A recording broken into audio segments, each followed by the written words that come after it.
It's back. Woo!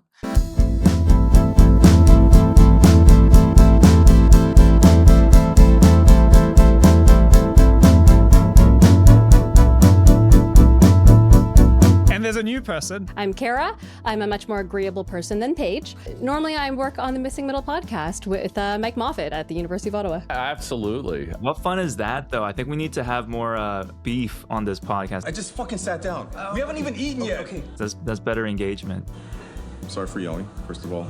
I need to work on that. Embrace our inner Paige. Try to tell Paige why he's just wrong about things, you know? I don't know, Paige. That seems dumb. You're always telling me what to do, and I don't think that that's correct. Only because you're so insistent that there's the right way to do things, and you've nailed it. Most of the time, he's right that it's the better way of doing things, but is it the way we all want to do things? I don't think so. All of this is foreshadowing, foreboding, forewarning, or for an excitement. Foreplay. This is all foreplaying, things that we're hoping to do with the Canadian Civil podcast now. Wider reforms, things going on in Canada, lessons learnt, but also some of the stuff that we disagree on, a bit of a debate about things, you know, so you can see the behind the scenes on us not being totally in alignment. We aren't some sort of cult operation. This is more of a herding cats sort of situation.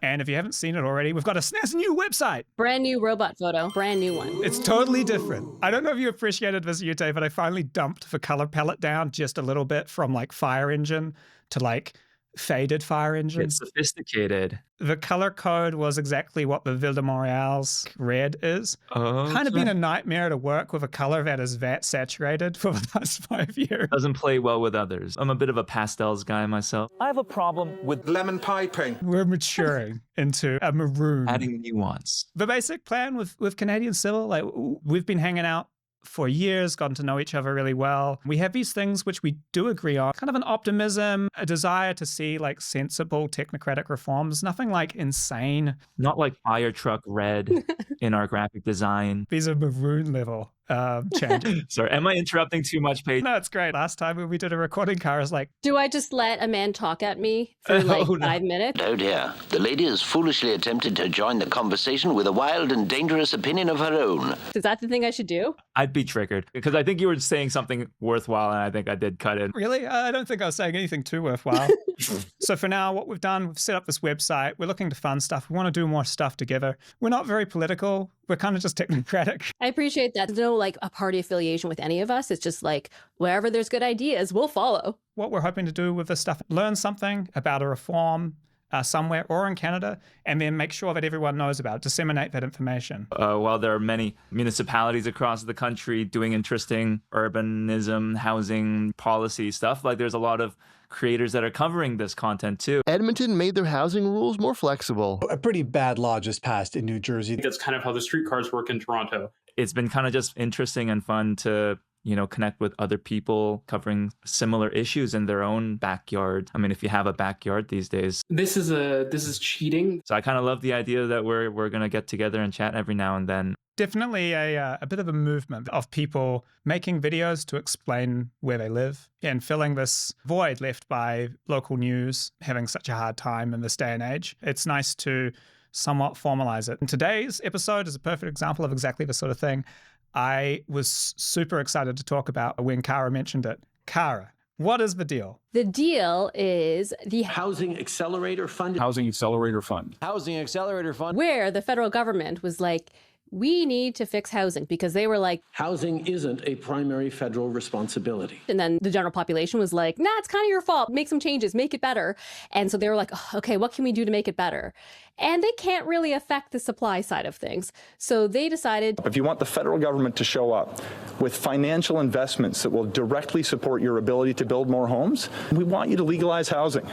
It's not too much to ask. The $4.4 billion fund was launched in March 2023 and is supposed to run for 3 years to be doled out as cities meet construction targets. so basically make deals kind of to bribe municipalities to make changes to make it easier to build homes because they can't actually make those changes themselves. Right now, it's like every municipality decides on their own what they're going to do. Sometimes, like in BC, you get a province where the provincial government decides to make a bunch of changes across the province. The province bringing in new housing legislation, it will see many restrictions stratas can impose gone, including how many units can be rented. But That hasn't happened in most of the country. The part of the story that got me all fired up, and I was like, Paige, I'm angry.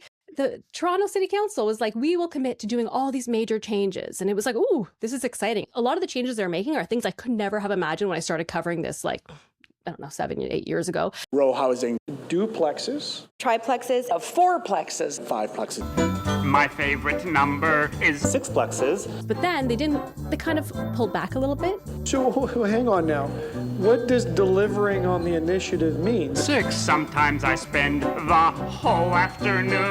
sixplexes. Sixplexes. It's not quite as easy as we thought it would be. Have we not then met that requirement already because staff have reported back? No, this council submitted a plan to the federal government that said this is what we will do in order to be eligible for the Housing Accelerator funding. You were here when we voted on it. You've been aware of this for over 2 years. The city council, I heard the discussion then, they were talking about, well, like, are we going to lose a bunch of the money that we were promised? Because once we sign the agreement, we need to build. If Toronto does not fully implement the above initiatives and milestones by the newly extended timeline, consequences for noncompliance include cutting funding equivalent to 25% of the annual payment. $30 million. If we want to get that money, the only option we have now is essentially to go down this road. Councillors were warned what would happen if council said no to sixplexes. The risk isn't simply to the funds that are coming in future years. There is a potential that funds that have already been dispersed to the City of Toronto could be clawed back. I think it's important that we don't lose that because they're promising us a lot of money, almost like $500 million over 4 years. We could lose up to 25% of it by not fulfilling what we promised.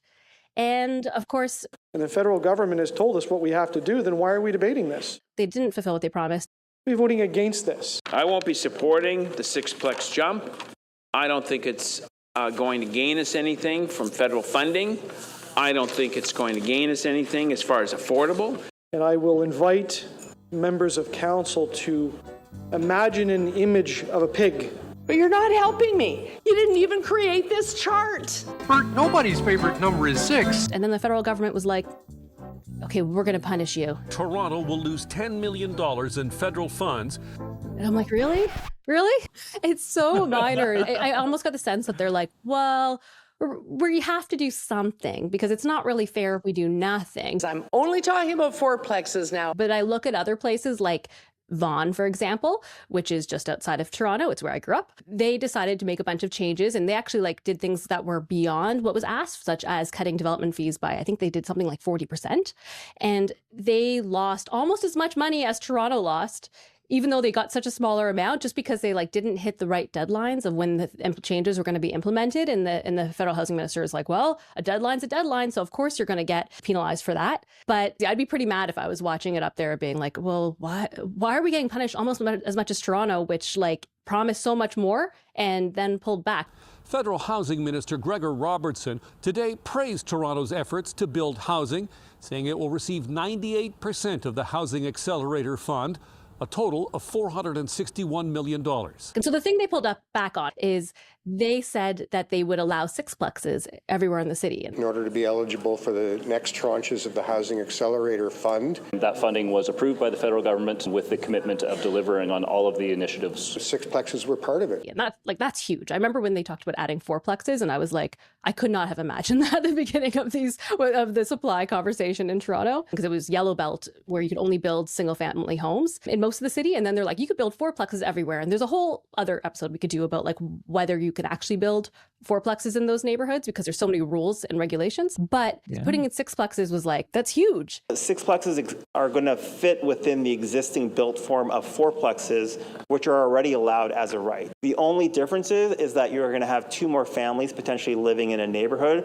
where they otherwise might not be able to. Councillors representing suburban areas in the city said it would change the nature of the neighborhoods they represent. And they ended up deciding to do it in only 9 of the 25 wards. Basically, we will put them in Old Toronto and East York, and we will not allow them in the inner suburbs. And they're like, that's good enough, right? I can see why, because a lot of the councillors downtown and in Old Toronto are much happier to see that. There's historically has been some multiplexes, but at the same time, I'm like, that's where it's most expensive to live. That's where the houses are the smallest in the city. So then why not allow smaller units within houses in places where those units will be more affordable? I can devil's advocate this guy. So looking into it, like I noticed the program generally was giving money to cities who were making fourplexes legal. I think Edmonton was the only other one that I came across where they had a higher number, and they did eightplexes actually as part of the agreement.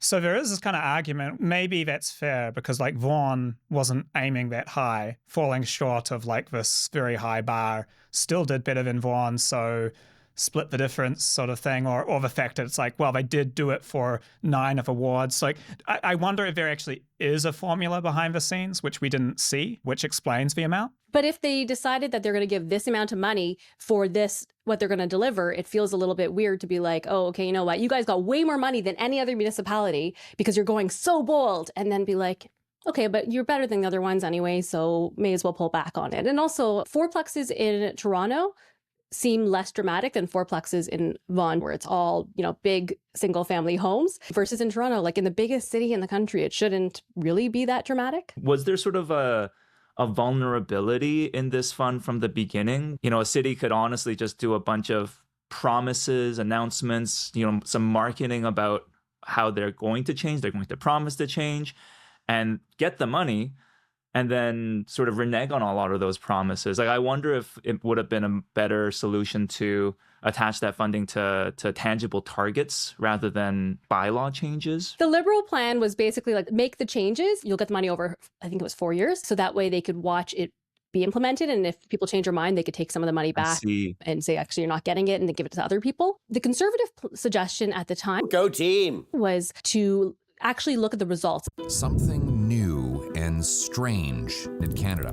That's not serious. They were only looking at high-cost cities. I will require big cities permit 15% more home building per year or lose their federal infrastructure grants. So they're looking at places that have over 200,000 people, and they had to be defined as high cost based on their formula of like price to income of the average home. And they have vowed to cut the Accelerator program. Their method was more like the stick. They're like, we will take away money that we promised. My plan went perfectly. Versus the Liberals were like, we will give you extra money if you do these things. Congrats, Liberals. Canada loves us again. I can see the argument for making it based on the results, although they're trying to basically standardize and make it that everyone has the same rules. The trade-off is sort of like, do you want to kind of get your fingers a little bit more into the kinds of housing and the types of changes we want to see, rather than have a very broad brush of like, here's just a number of housing, meet it however you want. Is it high rise? Is it missing middle? We don't care, just hit the number. And I kind of like where they change the kinds of housing that should be built, because you look in Toronto and like the number of units that have come on the market in the last 5-10 years, mostly small 1 or 1+1 bedroom units. When they calculate it, going like, oh, this many units have been built, that's great. But like, a unit is not a unit, is it not a unit? Because it's like the family size homes that we just don't have those. They don't make sense for builders to build them financially. And so they just build whatever. And I know in Ontario, we started counting things like long-term care beds as housing units, so that they can meet their goals. Like they just changed the definition. That tent over there. I've lived in this fucking car for 4 years now, and I wish I could say I'm going to miss it, but I'm not.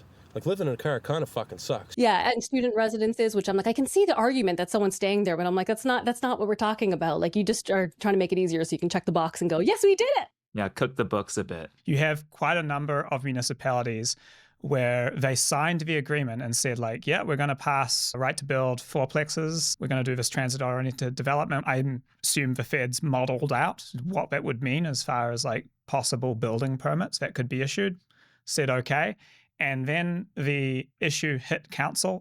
If you don't rezone your entire city to permit fourplexes everywhere, you're not getting the money. I found that to be offensive, quite frankly. And council voted it down. I cannot support. And the feds had a much better time with the municipalities that had not received their first 25%. The vote was 8-2 against allowing fourplexes everywhere in the city of Windsor. At the end of the day, this application or this process will remain open until the funds are gone. And so it may be funded at some point in the future. Windsor has missed out on tens of millions of dollars because its housing plan wasn't ambitious enough. The city believed that it would get $40 million if it hit the targets under the plan. Now that it's been rejected, the city will get nothing under the Housing Accelerator Fund. Now you fucked up! You have fucked up now! When no money had changed hands, it was like, okay, you're out. Great. We'll take that money and reallocate it elsewhere. With their choice not to move to more density in the manner that other cities have, the choice that I have to make is quite simple. Fund the more aggressive applications. Fraser adds Windsor is not alone. A few other cities will be denied for the same reasons, but most bought into the Liberals' plan. The money that was reallocated did go towards bonuses. Like Calgary would be a good case of this. As of June 2025, I'm proud to announce that the City of Calgary has exceeded this target more than a year ahead of schedule. And so they're in store for more funding. That's a thing which comes in on the 4th year. It's a 4-year program. First year is money that goes towards like software theoretically and staffing involved. Then they start to measure permits. The thing that's interesting that's come in is because of things totally beyond the control of municipalities and developers, the increased cost of construction, the permits being issued are down at the moment, and that's just bad luck. At present, we have 25,000 units of housing that we have already approved, but the permits are not being picked up by developers, and that's because of economic conditions. So there's these cities that are not hitting those kind of final year performance metrics, but it's really kind of out of their hands. So that might be a lesson for the program. There's no standard for counting, like how do you count a unit? Some places count start, some places count at like different points in the process. I've heard people make the argument in municipalities that it's unfair to go by completions, even though like as someone watching this, I'm like, that's what I care about. How many homes are actually coming on the market? But if it's not a favorable environment for a builder to build, then like you can issue a permit. They're not going to build it. Some municipalities have been like, well, we'll limit how long that permit is good for. But really, like a lot of it's out of their control. And it's interesting how not standardized this is across the country, even across a province. So many municipalities do it differently, and it makes it really hard to compare. I mean, it might be a matter of being transparent with the formula and being like, here is the formula. It's a very big formula for how it works.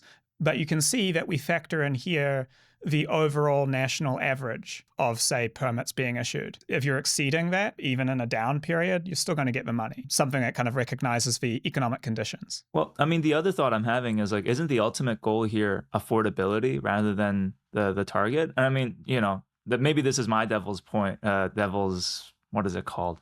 Maybe I'm the devil. The devil's advocate. Hello, Satan. If the market conditions have changed, if we're kind of entering a housing slump, and if prices are actually decreasing, arguably, have we not met the criteria of what all of these programs are about, just making homes affordable for people? Homes are not affordable, though. The way they measure affordability is, if you go decades back, they used to count it saying, well, what percentage of someone's income is the cost of this home? And now they do it as, how close is it to the average market price? It's not based on your income. So something being the average market price, or 80% of the average market price, like, oh, that's below market. That's how they calculate it. But it's not actually affordable for so many people. It's interesting you bring that up. Sometimes we talk in housing supply economics about a kind of buyer of last resort, of the government being able to come in a down period where there still is demand for housing and buying things, making sure that construction workers don't have 3 years out of work, so that you don't have these, oh, and then in 10 years we're really screwed. Potentially it's a self-correcting mechanism.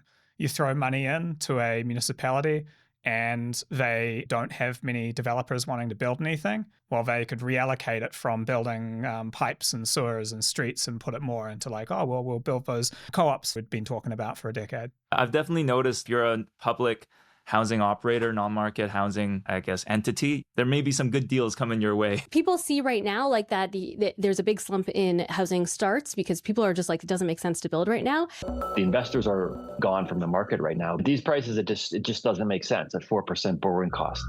That's essentially freezing the pre-construction market. Developers need to sell most of their units before they can put shovels in the ground. And you can watch how prices are falling. At the same time, it's like, the situation's not fixed. Affordability is improved modestly, but it's still very unaffordable to the vast majority of people living here. And so if we're not starting building now, we're going to see in a few years from now an even worse housing crisis. And I think people don't understand that because they go, well, it's dropping. Why are you still complaining about this? I hear this all the time from a lot of people. I feel like there's sort of like, multi-facets to our housing goals here, because part of it is affordability.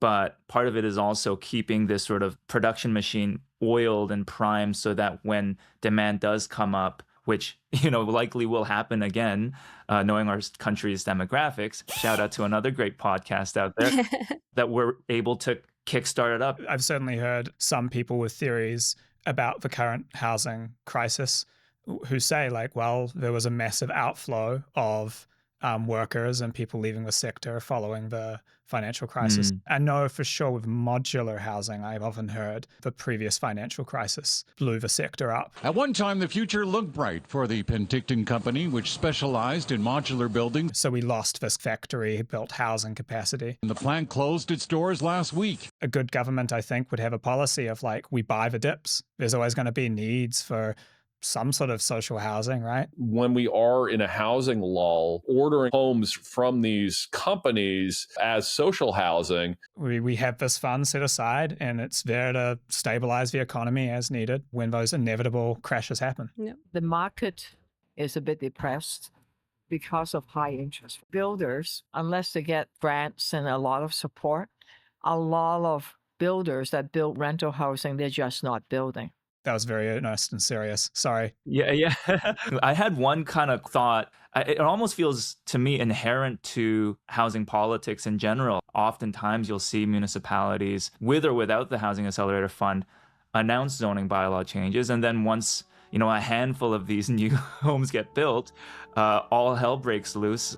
Welcome back to the Vancouver NIMBY Olympics. Let's go live now to day 4 of the public feedback on the transit-oriented upzone. Go ahead up to 5 minutes. I'm guessing most of you don't associate yourselves with Trump, but the tactics are from the same playbook. The Trojan horse. Who builds a downtown next to a downtown? The tearing of the social fabric, drunk on high-rises. Vertical silos replacing neighborhoods. Affecting people's mental and physical health. They live in Vancouver because they're here to connect with nature. What is the soul of Vancouver?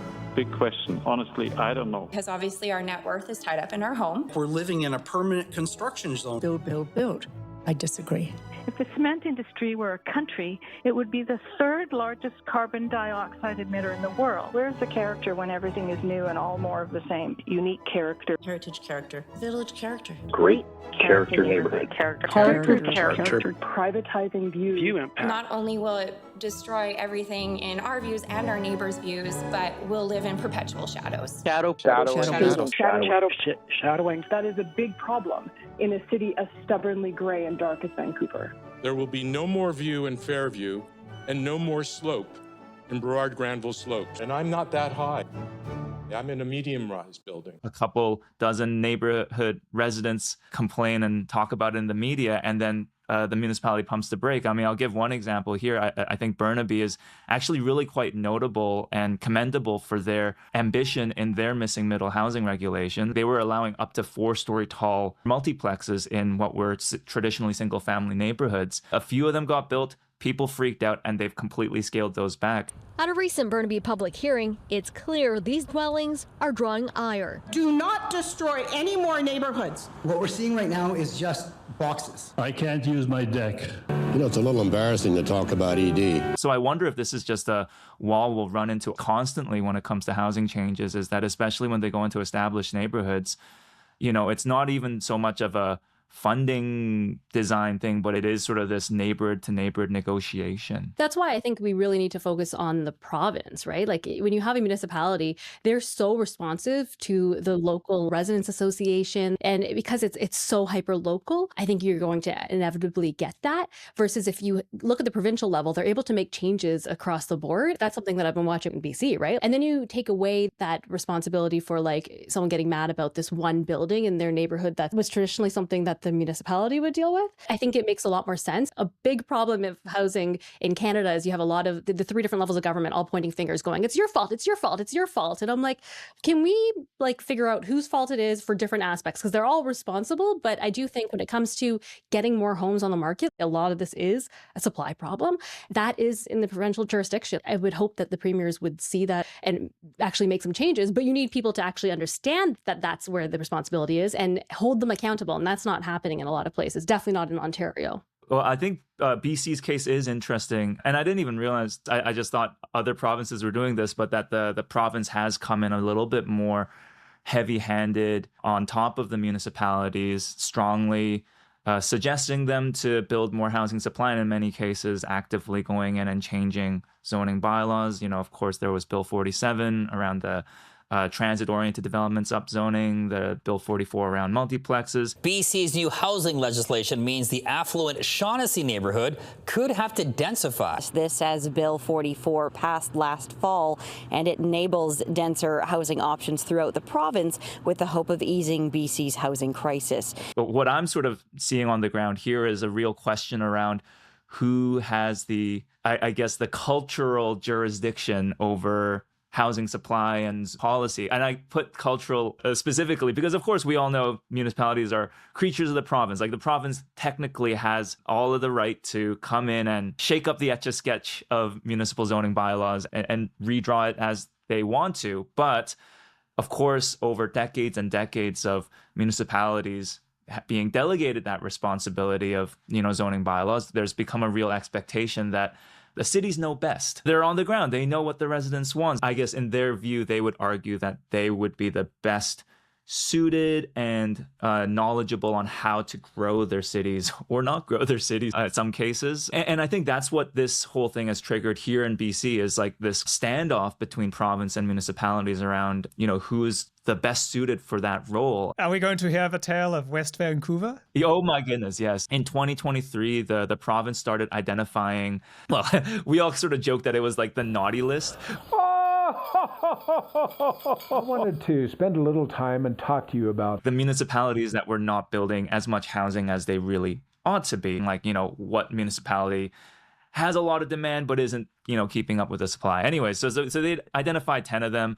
And, 2 years later, we have some really strong results of who's met those targets and who's woefully behind. For example, Victoria, Port Moody, they were identified and they've sort of well exceeded their targets, like, 150+% of what the province told them they'd like to see. Good for you, Victoria. Good for you, Port Moody. It makes me happy, and I write your name right back on the nice list. But then at the bottom of this list, West Vancouver and Oak Bay.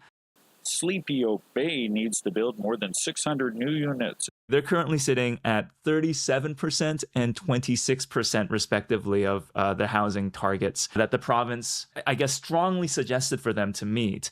These housing targets put forward by the province mark a 30% increase in overall housing to be built in these communities. And at this point, those municipalities are straight up just throwing in the towel, it seemed. A plan to increase density in the Ambleside neighborhood has been stuck in a 3-3 tie on council for months. So the mayor of West Vancouver, Mark Sager, he said, picking arbitrary dates, arbitrary numbers, and trying to force their vision on local communities is fundamentally wrong.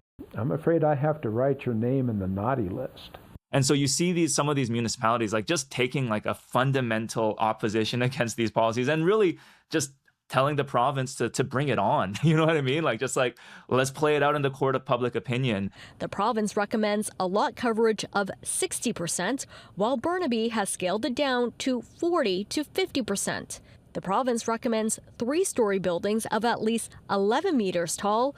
Burnaby reduced the maximum to 10 meters. To start on day one, to say that we're not able to hit those targets because X is not going to be an answer. So frustrating though, because they're hearing from people who are living there and saying, I don't like this. I don't want to see change. They're not hearing from people who want to live there. If you just let municipalities decide for themselves, who's speaking for the people who can't afford to live there anymore? If Toronto decides not to build enough homes, well, people are going to move to other places. People moved to Hamilton for a long time. Then they started moving further. Sudbury had a huge increase in housing costs. No one's holding Toronto responsible because not everyone wants to live in Toronto, of course, but there are a lot of people who do, who want to live somewhere within reasonable commuting distance. And there's no accountability for the lack of homes. The municipalities, they are very much influenced and mired in hyper-local politics. And oftentimes, city boundaries are a lot more arbitrary than the economic built reality of what a metro area really is. And Metro Vancouver is certainly a strong example of this. Like City of Vancouver, 600,000 people, but like the metro area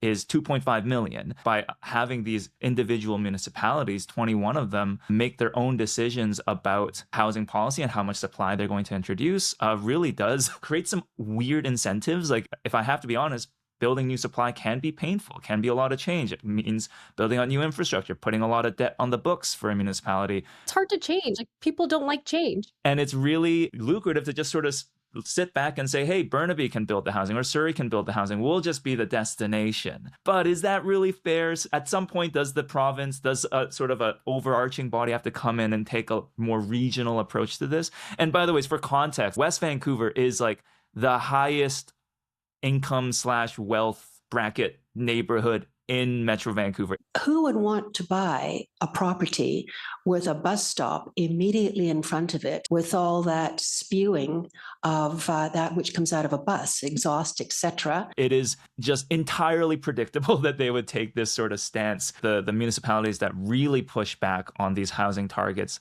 are the ones that really didn't want to build supply in the first place. Mary, I am out of control.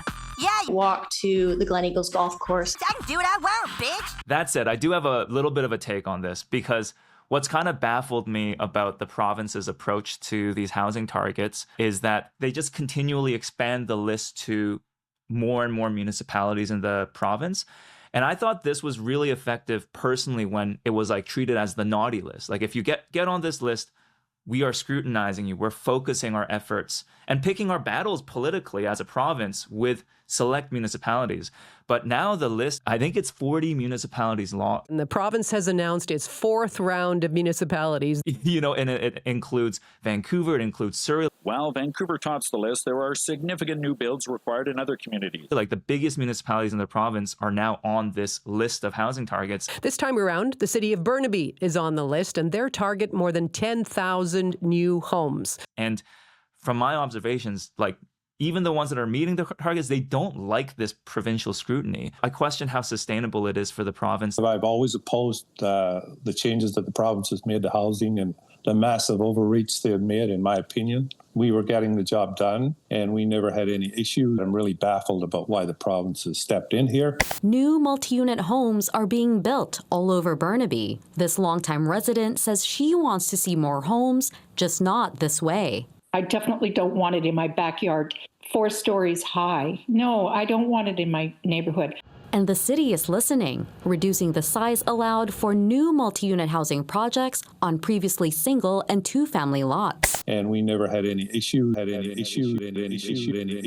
so they saw you doing something naughty. I mean, it's hard enough to pick a fight with 10, but like to fight a 40-front political battle against these municipalities, I just don't know how long that's going to work for. I wonder with the Housing Accelerator program, if maybe that's what's missing in the BC equation. I believe that Port Moody missed out on getting Housing Accelerator funding. And if you had the system set up so the money goes to the province, then you go like, look, we are coming down on you and telling what you need to do, but we're flowing through this cash. And that together creates a strong alliance. One example would be Edmonton. When they were doing their 8-plex upzone, when opposition started to hit from astute NIMBYs who realized what this would mean. When did 8-plexes become the common? With one neighbor saying she's ready to chain herself to a tree to stop development on this house behind me. I grew up in the 60s and you know, people, when they got upset enough, that's what they did. This new 8-plex in the middle of a residential block may be one of the last in Edmonton if City Council agrees to amend its controversial zoning bylaw. The people who are pro-housing were able to say, hey, like, we're just being fiscally responsible here. You're telling us we don't going to take money? Council voted down the unit reduction, instead focusing on a proposal to cut the height of exterior walls by 1 meter, encouraging peaked roofs over flat ones. You know, all these things, when you're debating them in public, you're adding forces and backups and reasons to things. So I think like BC is a little stick heavy. You're so right. Yeah. If there was a bit more carrot in there, it might have longevity. Yeah. Whereas the feds were a lot more carrot and perhaps not as much stick. A little symbolic $10 million stick, but that's about it. That's a twig. They did see a lot of changes. Like roughly half of municipalities in Canada got money from this. And some of the ones that didn't get it, it wasn't because they didn't want to change. They just were like too late applying and they're like, the fund's empty. Quite a lot of places actually did see changes because of this. Whether or not it's going to actually lead to enough housing is like a whole other question. For sure, looking into this at first, when you hear the headline story about Toronto, you're like, oh, this is terrible. But Council rejected a policy that would allow 6-plexes. Then you go like, honestly, that 4-plex upzone, this played a role. The policy prescriptions that the feds had, some were just like, what's it called? Townhomes. Central density. Yeah, accessory dwellings in other small towns and stuff. So broadly, it did cause this kind of upzone to Canada. I like the mechanism. I like having this kind of tool in the kit. So I hope that with this, they just kind of learn from a program and apply those lessons and just make it like 30% more effective next time. We will reinforce the Housing Accelerator Fund. If there is sort of a big strokes hopeful change from this, it is kind of this expectation that we now have that senior levels of government can and likely will get involved in local housing policy in the future. Up until the 2020s, it was just much more unheard of for provinces and the federal government to actually be kind of getting into the details of zoning bylaws. And I kind of welcome that change. I mean, as we talked about before, it's great to have a broader perspective about our cities to counteract at least some of that hyper-local politics that municipalities often have. It was a very frustrating period of time where the feds were saying, housing's got nothing to do with us. Well, like cranking immigration and not really being involved in finding a solution to it, right? It was nice. When the program got announced, I remember reading through it and actually taking the time and being like, here are the formulas, here's the process and stuff, and being like, this is pretty good. This is about as good as you can try to design for the first time ever. Not a bad first draft. Yeah, we've had the first draft through and we can see some of the issues. Now there is, I don't think it would come to anyone's surprise, a province in Canada that did sign an agreement with the feds because they don't let the feds negotiate directly with municipalities. They got to be different. Which weird province in Canada wouldn't be doing what everyone else did? It's not Manitoba. It's not Alberta. Out of my bingo card. Actually, Alberta would be a good guess. Quebec, obviously. It's kind of funny. There was this one particular kind of federal funding for a non-market housing project in Montreal. And I was like, how did the Ville de Montréal get the money from the feds? And lo and behold, the housing minister like literally shows up just to sign the agreement. Quebec is, I think, an example of probably what we don't want to do. We muddled in Quebec housing supply with deeply affordable housing. So the money, $900 million from the feds, combined with $900 million from the province, and it's literally all going to build non-market housing. The activists marched to the former horse racing track to make their demands for the future project known. It'll build about 8,000 units. That's what's estimated, which is fine. You know, it's like 200 and something a door. Is that what the Housing Accelerator Fund money went to? Yes. You know, generally what I've read on it, the projects are moving ahead. It is being spent, but it's not what this was supposed to do. No. The Housing Accelerator Fund everywhere else in Canada removes regulatory barriers and allows increased supply. So looking at Toronto, for example, where you have a quarter of the amount that was spent in Quebec, the changes are modeled to add tens of thousands of new units, like 50, 60,000, something like that, far in excess of the 8,000 literal units that were built in Quebec. I think it's really bad for public discourse when we mix these two things. As you guys both know, you end up with certain people in the public only seeing a non-market unit as being affordable. These 6-pluses will not be affordable units. But people desperate for affordable housing are being hoodwinked into thinking all these towers will provide what they need. But tower clusters do just the opposite. They raise rents all around. Really, like what we're trying to do on the supply side is make it so you don't need to get a non-market unit. People mostly want to live in homes that they own or can rent, but not have to go through the city to get a below market home. Both of these things are great. I mean, there are people who have permanent physical disabilities. There are people who are in really tough situations and they need a kind society to provide them with housing to help them out. It's just a little unfortunate when you throw money into an ecosystem that's really expensive to build housing in. We just get less non-market housing, right? It would be good to have both these programs happening at the same time. And I'm hoping that when we move into the next iteration of this, there isn't the kind of confusing of what the money's supposed to be for. There's a lot of people who the market is never going to work for them. Like it's never going to. And so we need to have social housing. When people are advocating for that being the only thing we should focus on, I'm like, well, what percentage of the population do you think should be living in those? And like, I think most people would not think the majority should be. I've never really come across people who think it should be the majority. So then it's like, well, that's not going to solve the problem for everyone. I have spent a long time working on trying to set up a housing co-op. We all have to follow the rules that the municipality has. Just because you're a non-market housing developer, it doesn't mean that you get to have, non-market? let it rip. Here's a skyscraper and you don't need to put in smoke alarms. When the cities are building, when it's their land and their projects, they still have to follow the rules and they still run into the same problems. The 40-unit complex is set to be built on city-owned land on Elmbridge Way. The project to house Richmond's homeless hasn't yet been approved by City Council, but neighbors are already distributing flyers, sharing their fears. This kind of person, homeless, maybe they have the drug problem. What do you think that the kids will think? Doing both programs, weirdly enough, they do feed into each other. So like the situation in New Zealand, when New Zealand passed its broad nationwide upzone, there was a state housing developer building housing. They were tasked, kind of old school, you know how politicians do, like, we will put 100,000 Kiwi families into their first home. You know, oh, well, I'll build two bazillion homes for our party. Oh, well, 3 bazillion homes for ours. It's time to build 1.5 million new homes. 1.2 million homes. 500,000 new homes. 1.5 million. 300,000. A million. 3.9 million. By the end of the decade. Over the next 10 years. By the end of 2030. In the next 3 years. By 2031. So you know the habit of that thing, right? The state housing developer in New Zealand set about that task of like just literally weave a state, we'll build the homes. And they ran into tons of barriers at the municipal level. And they went back to the national government and said, the task you've given us is almost impossible because it's so hard to get building permits for our housing. And then the national government passed regulations that have made like housing in New Zealand, look at the charts. What we've seen in Auckland, this widespread zoning reform that successfully enabled more supply, has also had price effects flow through at least into rental prices. Having an entity like Build Canada Homes, you know, this new government initiative. Build Canada Homes, a lean, mission-driven organization that will accelerate the development of deeply affordable housing projects.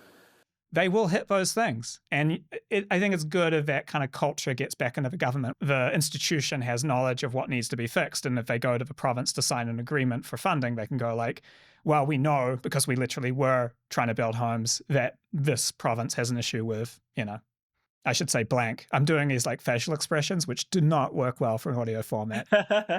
Is this not also going to be a video format? Hey, everyone, turn on your video if you want to see Paige like do a face. We're in the section basically where we're talking Canada-wide reform and policy takeaways.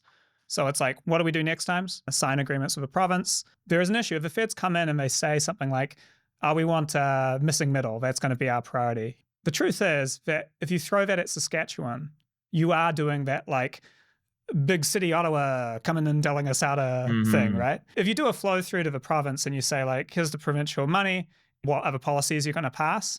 And it's like, oh, we're removing parking minimums, secondary suites, da-da-da-da-da. They can be like, okay. Well, I think that there's value to saying that we should be allowing this to be built. Like, they're not saying, Saskatchewan, you have to be building these. Like, that's not happening. They're saying you have to make it legal to build. And that's a very big distinction, right? Yeah, and I mean, it's funny when you think about a place like West Vancouver.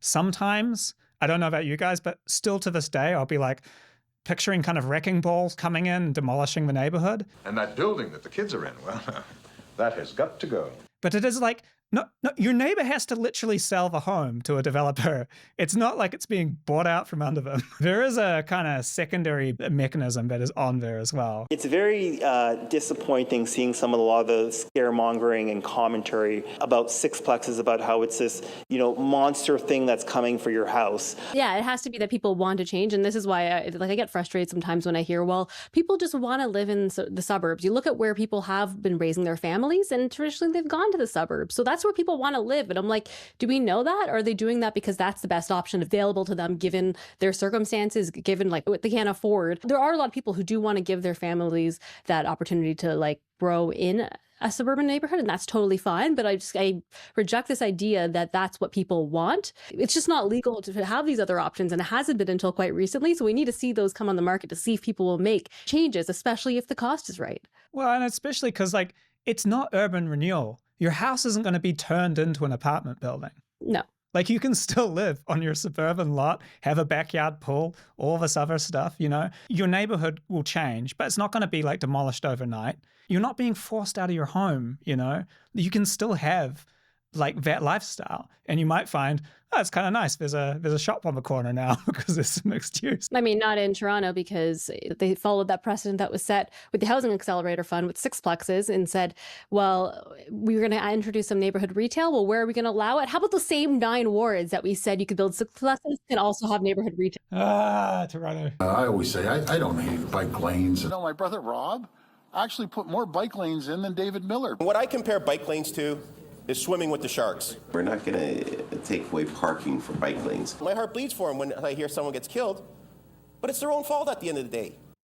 So frustrating. Like, you're just going to be the same thing over and over. And I have said before that I am willing to exclude Etobicoke from any of the good reforms that, like the urbanist reforms that we're seeing in City Council, because it seems like if it personally affects Doug Ford, it will get overridden. In a few weeks, our government will introduce legislation to ban speed cameras in Ontario to protect taxpayers and drivers.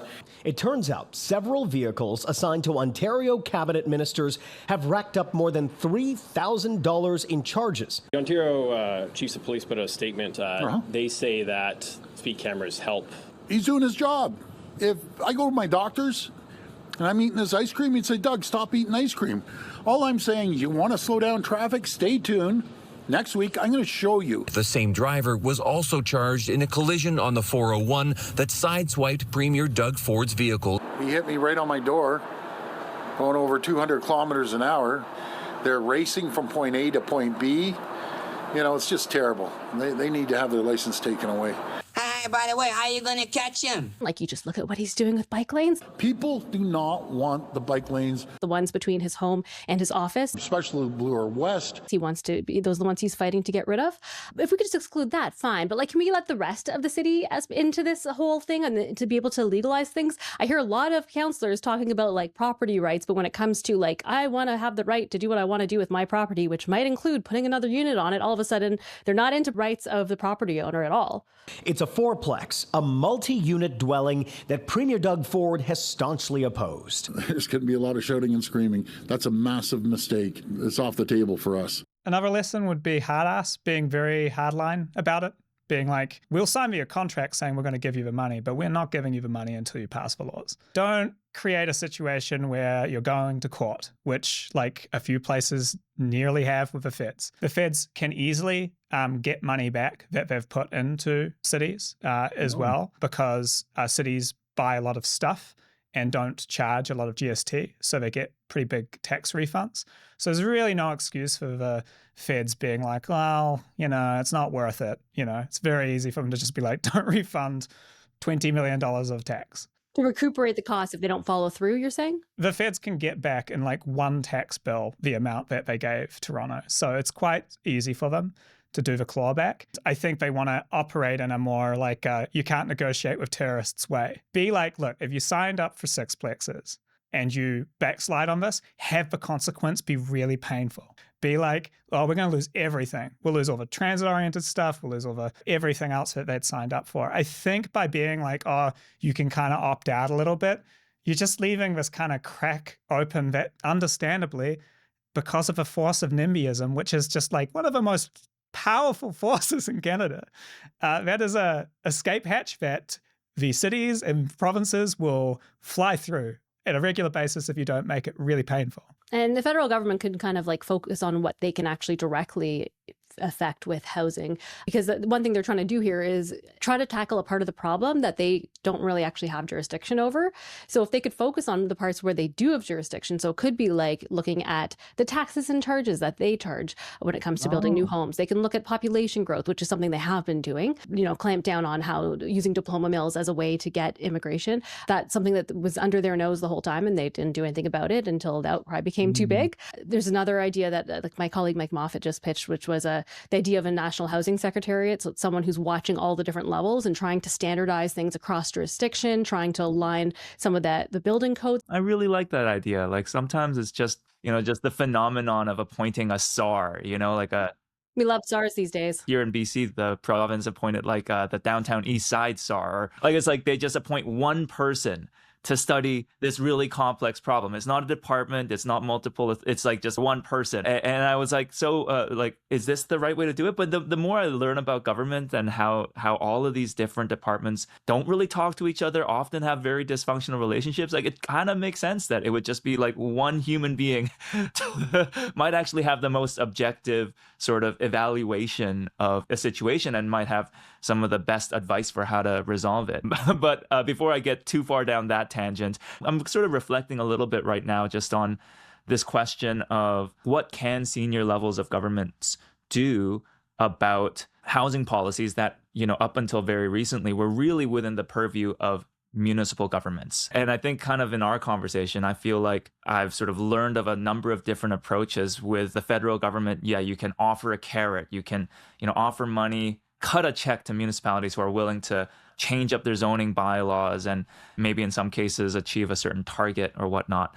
But I think in BC's case, it was, here's a command, like build this much housing and change these specific bylaws. In my sort of observations, I think BC has in some ways bitten off a little bit more than it can chew. I think they've created a very multi-front battle with the municipalities. I mean, first by picking 40 municipalities for their naughty list instead of like 10, and also introducing a ton of new housing legislation that has run into barriers on the ground that their one housing ministry can't individually sort of litigate and, you know, resolve. I was just having this thought of like, yeah, like if this is something that culturally we've come to expect that, you know, is a local government problem, I think we do have to be especially tactful when governments, higher levels of government do interfere or intervene on these sorts of things. And to me, it all kind of boils down to narrative, like who's got public favor in this. And I think from the province's side of things, they have to really carefully make sure that everyone knows this is about unlocking housing supply because the municipalities have had a long time to, you know, build housing, and due to some sort of distortions on the ground because of hyperlocal politics, they haven't. But I think on the municipality side, what they're really trying to push is like this is arbitrary targets and law changes made by a senior level of government that doesn't actually know what's going on the ground. It doesn't understand what we have to deal with as a council when it comes to zoning and rezoning applications. Whichever narrative wins out is going to really kind of form how housing policy looks like moving forward. It's kind of weird to say, but this benefits from diffusion of responsibility. You know that when an angry citizen comes in and shakes their fist at the councillor. I moved to this area to get away from this density, and now you're proposing to bring the density closer to me. It's kind of nice for them to be able to say, the feds, and there's a contract signed and my hands are tied, and then also the provincial government and this law, and being able to kind of help shoulder the burden. You kind of need all three levels of government stepping up and being prepared to take the blowback, because they can't vote you all out of office. It is very hard for one level of government to win this alone. The feds can provide the money, the province can provide the standardization, and, you know, municipalities can give feedback. You might decide like, yeah, we do have some historic municipalities where you have exceptions and carve-outs, and we also might need to accept that. You know, it's always frustrating watching the rich people get away with it, but like, you know. If it means the rest of us could have nice things. Yeah, they kind of always do. And in the end, if we can get something signed that will like mean housing prices drop over the next 10 years. There's a pragmatism versus the idealistic changes, obviously, right? Like you have to go with what will actually work. Yeah. Our job partly is to educate people, to help people understand that, because there is a lot of like politicians will use this to try to score political points sometimes, to be like, it's this person's fault. Who's got ideas? Oh, I've got an idea. Less houses. Huh? Yeah, liberaling is so easy. If you want to see more homes in your neighborhood, if you want to be able to live in your neighborhood and you hear about a building going up, like go to the public consultation and advocate for it. So it's not just people who live there being like, I don't like it. It could be calling your MPs or MPPs or MLAs to be telling them you want to see these changes. Like, I think that people have to understand that if they put pressure on politicians, politicians will act. Talking to your MPs and MLAs and that sort of thing. If the federal government, for its purse strings ability, can give you this motivation of like, hey, there's money available, so you can go meet with your city councilor and be like, there's money available, you know? Like, it's one more tool to kind of get the engine of housing, as Uytae has described it, lubricated and functioning, a looped up engine of housing. Yeah, we did say there would be foreplay.